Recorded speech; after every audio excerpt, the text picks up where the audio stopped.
strategies for adding and subtracting. Specifically, we're looking at 3-digit numbers within 1,000 right now. The first thing we're going to look at is using models or pictures. So to add, we're going to start with that first number up. So we drew 100s flat, 1 square. We have 8 10s and 187, so we drew 8 10 sticks. And the 7 ones or the 7 circles.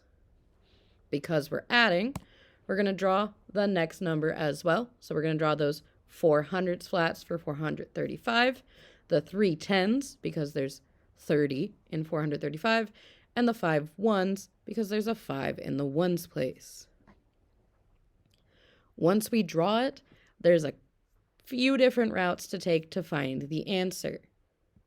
The first, just count it all up. So we count our hundreds, 100, 200, 300, 400, 500. Then we're going to go through and count our tens as well. 510, 520, 530, 540, 550, 560, 570, 580. Remembering to count those tens that are in my second number as well, which takes us to 590, 600, and 610. Now we're still not done. We have to go in and count all of those ones as well, which gives us 611, 612, 613, 614, 615, 616, 617, 618, 619, 620, 621, and 622 for a total of 622, meaning 187 plus 435 is the same as or equal to 622. That's just one way to use the model or the picture after they've drawn it. Another way is to count up those hundreds, tens, and ones and then add them together. So if we count all of the hundreds, we have 1, 2, 3, 4, 5. So we write down the 500. And then we count all our tens, 10, 20, 30, 40, 50, 60, 70, 80, 90, 100, 110. So that's where that 110 in the middle came from. And then we add in all our ones, so we count up all our ones. I know there's 7 in the top number, so I'm going to count on from there. 7, 8, 9, 10, 11, 12. So then they add in their 12 ones. Now we can add like you would be used to in a general standard algorithm, or what we sometimes call a stack. So we have the zeros plus 2 in the ones place is 2 ones left. In the tens, we have a 0 plus a 1 plus a 1 gives us our 2 tens. And the 500s plus 1 more 100 gives us 622. Still other ways we can use this. I know, lots of ways for seemingly one model or picture, but it's what works for their brain at this time. So another way is, if you don't want to count up all those, we can regroup in our picture. So there's way too many ones to stay in the ones place. So we round up 10 of them and we move them to the tens place. So we round them up and we draw a new 10 stick. Now we're going to look at our tens place. There's also way too many tens. So we're going to round up 10 of our 10 sticks because 10 tens make 100. And we're going to then draw a new hundreds flat. Now, once I have that done, I can figure out I have 1, 2, 3, 4, 5, 6 hundreds. I only have 10, 20 in my tens place because I only have 2 10 sticks left. And when I look over at the ones, there's only 1, 2. So now I have 600 plus 20 plus 2 gives me 622. You could also just look at it and they can know, oh, 600, 6 goes in the hundreds place, 2 tens, 2 in my tens place, and 2 ones, 2 in my ones place gives me 622. All of those are ways to add using a model or a picture within 1,000. Any of those are totally fine to do. Now, when we're subtracting, there's pretty much one way to do this. We only want to draw that first number, the starting number. Some like to try and draw the number they're taking away as well, but that gets highly confusing because then they've got extra numbers and they're not sure what they took out or what was their starting number. So we only ever want to draw the very first number, the biggest number we need when we're subtracting. So I already drew out our 435. From here, they can start subtracting in the hundreds or the ones. I'm going to show you how they work, both. Both of them will get them the same answer as long as they follow the steps through.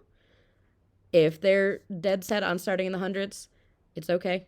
It works. It just is a little roundabout compared to what we're used to as adults doing, but it works. So if they start in the hundreds, they're going to take away 187. So the first thing they're going to do is cross out one of their hundreds. It's gone. Now they're going to look to the tens place, and they're going to say, oh, I need to take away 8 tens, but I don't have enough tens. So what are we going to do? We're going to borrow or regroup. We're going to get one of those hundreds flats, and we're going to break it apart. We're going to decompose it back into the 10 sticks, the 10 sets of 10 that are hiding within that 100, because 10 sticks or 10 sets of 10 makes 100. So when we unglue that hundreds flat, 10 of the 10 sticks come tumbling out.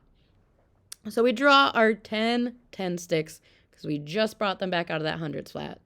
And now we have enough. We can subtract. So we cross out our 8 tens. But we still have our ones to go, and oh no! I'm looking at, and there's only 5 of them. So what do we got to do? We have to regroup. We're going to borrow, regroup, make a 10 stick look different this time. So we're going to make a 10 stick, decompose it, and turn it back into the 10 ones that are inside of it. Because 10 ones make a set of 10. So we draw those 10 ones out, and now we have plenty of ones to take away 7. So we're going to cross out our 7, and then we can see what's left over. We've got 2 hundreds, 4 tens, and 8 ones, giving us a difference of 248. And yes, that vocabulary is going to be very important for them to know that a difference in math is the answer to a subtraction equation. So now if we do it the way we're used to kind of as adults and start in the ones place, we already realize there's not enough ones there. So we regroup one of those tens, and then we take away our 7 ones. And then we scoot over to the tens place, and we realize there's not enough tens to take away either. So we regroup a set of 100 as those 10 tens, and then we can cross out our 8 tens. But we're not done. Even though we made the 100 look different, we still have to take 1 extra 100 away. This is where having the kids start in the hundreds sometimes helps them out. Because when they regroup, sometimes they forget that all they did was make it look different. They didn't get rid of it, which is why in my models and pictures here, you see that when I'm crossing it out, it's a line or an X. But if I'm regrouping it, it looks like a squiggly explosion happened. I want them to look different so they can remember I didn't take it away.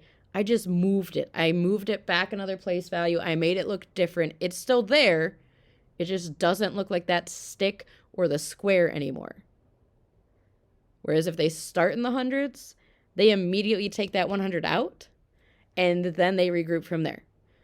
Again, starting the ones or the hundreds, both of them will work.